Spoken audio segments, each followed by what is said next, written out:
Inside Racing vous est présenté par Dunlop. La bataille du classement sur 2 roues, à chaque tour jusqu'aux limites. Depuis la première seconde jusqu'au franchissement de la ligne d'arrivée.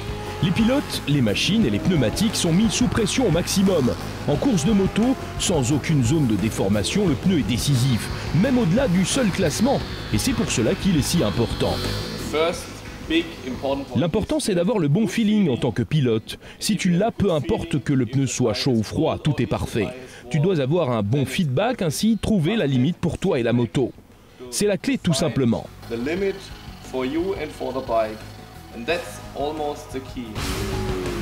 Pour procurer justement ce sentiment aux pilotes, les fabricants procèdent à de nombreux développements et tests. Les exigences des pneus de moto en termes de matériaux sont totalement différents de ceux liés à une voiture.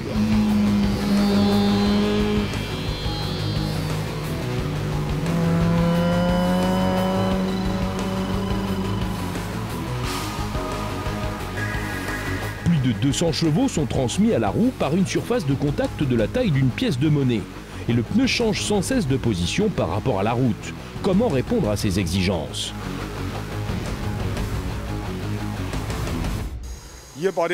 Ici, sur ce pneu, on peut voir la répartition des mélanges. Là, c'est le mélange dur, appelé Center Compound. Et sur le flanc, le mélange tendre de course est posé.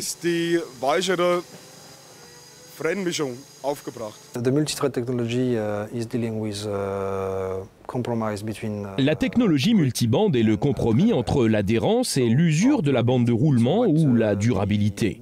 L'idée derrière tout cela, c'est d'avoir un compound très rigide au centre de la zone de contact pour résister au niveau d'abrasion, à la traction et avoir aussi une très bonne stabilité lors du freinage à grande vitesse. En même temps, lorsque l'adhérence doit être supérieure avec un certain angle d'inclinaison, l'idée est d'avoir différents types de compounds sur les épaules et sur le bord pour obtenir l'adhérence que vous souhaitez avec cet angle d'inclinaison.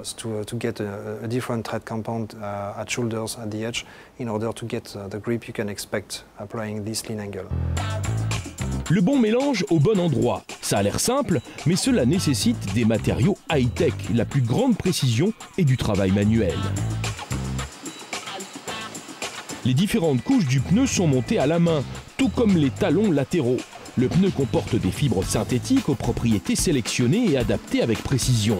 La ceinture longitudinale est très résistante à la traction et transmet les forces en toute fiabilité.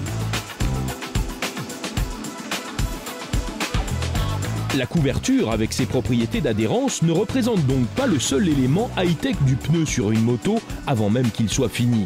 Il faut ajouter à cela que les pneus arrière et avant sont conçus différemment.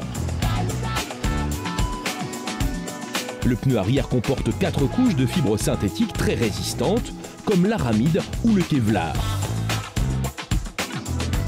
En règle générale, la roue arrière est plus fortement sollicitée, car lors des accélérations, une charge bien plus importante se porte sur la roue arrière. Le pneu arrière doit guider et en même temps transmettre les forces d'accélération. C'est pourquoi il est bien plus sollicité. Une roue avant doit en fin de compte transmettre les forces de freinage et guider la moto dans les virages. Pour cela, il est donc plus léger, plus étroit et conçu plus pour la stabilité longitudinale. La récompense des efforts des constructeurs vient des manœuvres extrêmes des pilotes et des batailles captivantes qu'ils se livrent pour les fans. Par la confiance et la prévisibilité qu'apportent les pneus, les pilotes peuvent aller jusqu'au bout de leurs limites, tour après tour. Inside Racing vous a été présenté par Dunlop.